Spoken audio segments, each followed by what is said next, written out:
Wah, baik ya. Hari ini ada yang nggak masuk? Oh, semua masuk? Oke, pinter ya. Ini kelas 4 semua masuk ya. Kelas 5 juga sudah. Wow. Nah, sebelum kita belajar, mari kita berdoa dulu ya. Oke, ayo Quincy ya. Oke, dipimpin temannya berdoa. Oke, berdoa mulai. Berdoa selesai. Oke, silakan duduk Quincy, terima kasih ya. Oke, nah hari ini kelasnya digabung lagi ya, karena Miss Dia tidak masuk hari ini, ada kegiatan atau acara keluarga. Nah, di sini kelas 4 akan diajar oleh Miss Febri dan kelas 5 juga akan diajar oleh Miss Febri. Sebelum itu, Miss Febri mau review dulu untuk kelas 4. Kemarin kata Miss Dia kita sudah belajar tentang mata uang ya, matematika, biar kalian tahu jenis mata uang, nilainya berapa, itu sudah ya. Oke, ada yang bertanya enggak? Nah, sebelum kita belajar ke gagasan pokok, Miss Febri mau tahu dulu siapa yang tahu paragraf nih untuk kelas 4 dulu ya, nanti kelas 5. Paragraf. Nah, iya, paragraf adalah gabungan dari beberapa kalimat. Itu disebut dengan paragraf. Pinter. Nah, di sini ada gagasan pokok. Gagasan pokok adalah inti cerita dari sebuah paragraf. Jadi intinya yang ada. Walaupun paragrafnya panjang, itu pasti ada intinya. Nah, gagasan pokok dapat ditentukan dengan cara melihat kalimat utama. Nah, di sini gagasan pokok juga disebut dengan ide pokok, gagasan utama, ide utama, atau pokok pikiran. Nah, di sini tadi bisa dibilang kalimat utama. Nah, letaknya itu biasanya di awal paragraf atau disebut dengan paragraf deduktif. Dan biasanya ada di akhir paragraf, disebut paragraf induktif. Atau biasanya dia berada di awal dan di akhir. Itu disebut dengan paragraf campuran.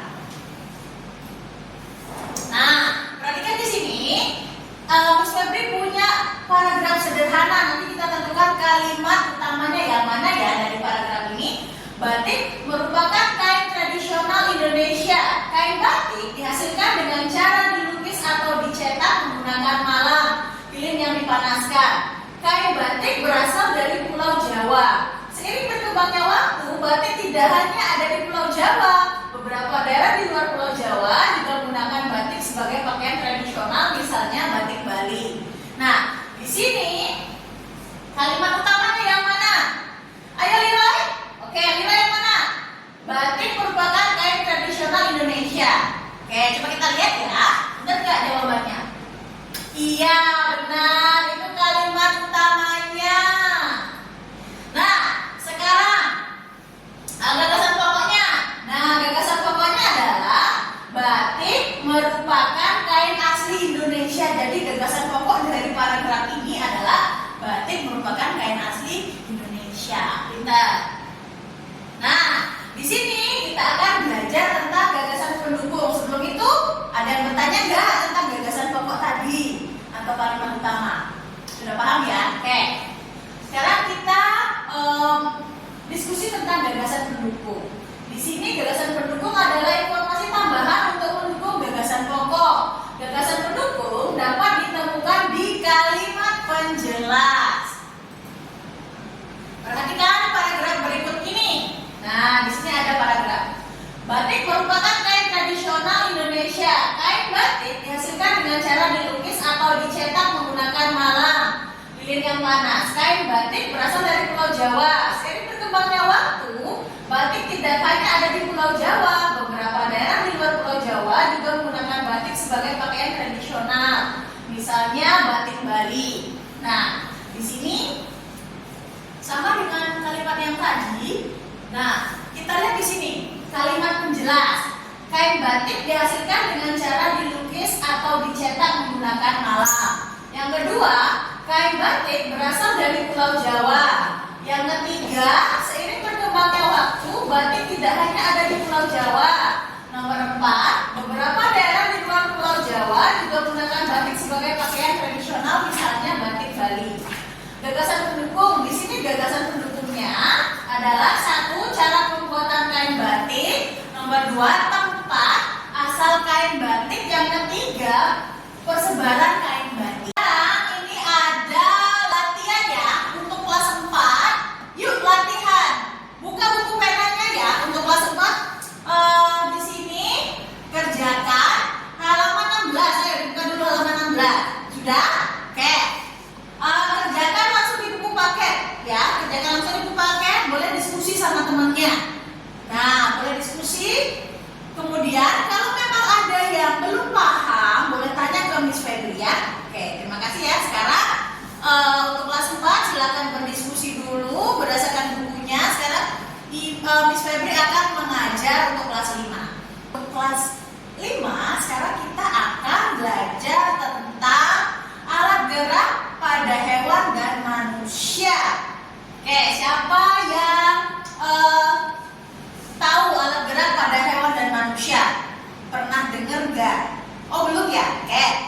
Kalau belum, mari kita lihat bersama-sama. Sebelumnya di sini ada 3 pembelajaran. Siswa dapat menyebutkan alat gerak pada manusia dan hewan. Yang kedua, siswa dapat menjelaskan fungsi masing-masing dari alat gerak. Yang ketiga, siswa mampu menyusun laporan singkat hasil pengamatan terhadap alat gerak pada manusia dan hewan. Nah, di sini pengertian alat gerak ya, anak-anak. Alat gerak adalah organ yang penting bagi makhluk hidup untuk menjalankan kehidupannya dengan optimal. Alat gerak pada dasarnya terbagi menjadi 2 jenis, yaitu alat gerak aktif, yaitu otot, dan alat gerak pasif, yaitu tulang. Itu ya, aktif yaitu otot, pasif itu tulang. Nah, di sini alat gerak itu bisa dibagi menjadi 2 beserta fungsinya. Ada alat gerak pada hewan dan ada alat gerak pada manusia. Di sini yang pertama kita akan membahas tentang alat gerak pada hewan. Nah, di sini alat gerak hewan yaitu berupa kaki, tangan, ekor, sirip untuk ikan biasanya ya, dan sayap. Jadi tidak semua binatang atau hewan itu mempunyai sayap. Jadi ada yang menggunakan sayap, sirip, ekor, tangan, dan kaki.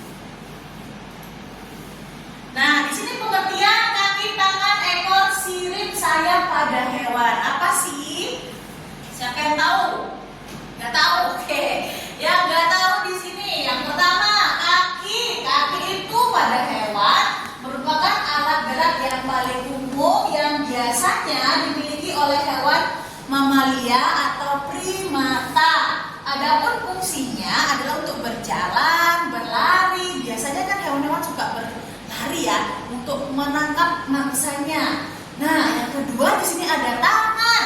Tangan berguna untuk membantu hewan untuk berpindah dan memegang benda serta makanannya. Ada ekor. Ekor bagian tubuh binatang dan sebagian yang paling belakang ya. Jadi ekor fungsinya untuk menjaga keseimbangan hewan saat berjalan ataupun memanjat. Itu fungsi ekor untuk hewan. Nah, sedangkan di sini sirip. Sirip itu biasanya yang mempunyai sirip itu ikan, ya kan? Nah, ikan itu merupakan bagian tubuh yang paling menonjol. Pada ikan itu sirip. Nah, di sini fungsinya adalah untuk berenang di dalam air, itu sirip. Dan yang terakhir di sini ada sayap. Sayap adalah alat gerak yang digunakan untuk terbang dan fungsinya untuk terbang seperti burung ya. Yang punya sayap itu burung. Nah, di sini ada yang terakhir alat gerak pada manusia. Alat gerak pada manusia itu ada tangan sama kaki. Ada 2 ya. Oke, di sini tadi alat gerak pada manusia itu ada yang alat gerak aktif dan pasif. Kalau gerak aktif di sini adalah jaringan di dalam tubuh manusia yang berfungsi sebagai alat gerak aktif adalah tulang tadi ya yang bisa bergerak. Tanpa otot tubuh manusia tidak akan bisa bergerak. Nah, di sini yang kedua, sistem gerak pasif atau tulang. Sistem gerak pasif terdiri atas rangka. Nah, rangka di sini tulang oleh tulang-tulang. Nah, tulang merupakan alat gerak pasif karena tulang dapat bergerak dengan bantuan otot. Jika tidak ada otot, tulang tidak dapat bergerak. Nah, di sini apa sih itu pengertian tangan dan kaki pada alat gerak pada manusia dan apa fungsinya? Nah, di sini tangan adalah alat gerak yang digunakan untuk memegang atau meraba. Biasanya ya kalau kalian gatal itu pakai tangan ya, benar nggak? Nah, fungsinya itu tangan biasanya untuk memindahkan benda atau menggenggam benda. Nah, di sini kaki adalah alat gerak manusia yang digunakan untuk berjalan. Kaki berfungsi untuk berjalan, berlari, melompat, atau berpindah ke satu tempat ke tempat yang lain. Nah, di sini ada pertanyaan nggak sebelum Miss Febri lanjut? Tidak? Oke. Nah, di sini cara memelihara alat gerak itu seperti apa? Nah, biasanya agar alat gerak kita selalu sehat, nah kita harus sering olahraga. Nah, misalnya berjalan kaki, yang ya kayak jogging, jadi olahraga yang sederhana. Nah, itu caranya menjaga alat gerak pada manusia. Ada yang bertanya?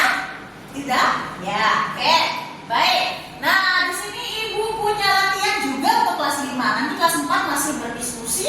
Untuk kelas 5 di sini adalah membuat laporan singkat hasil pengamatan alat gerak pada hewan dan manusia. Nanti grup ini akan menjelaskan tentang pengamatan alat gerak pada hewan, dan grup kedua yang belakang ya menjelaskan alat gerak dan fungsinya untuk pada manusia. Sampai sana ya.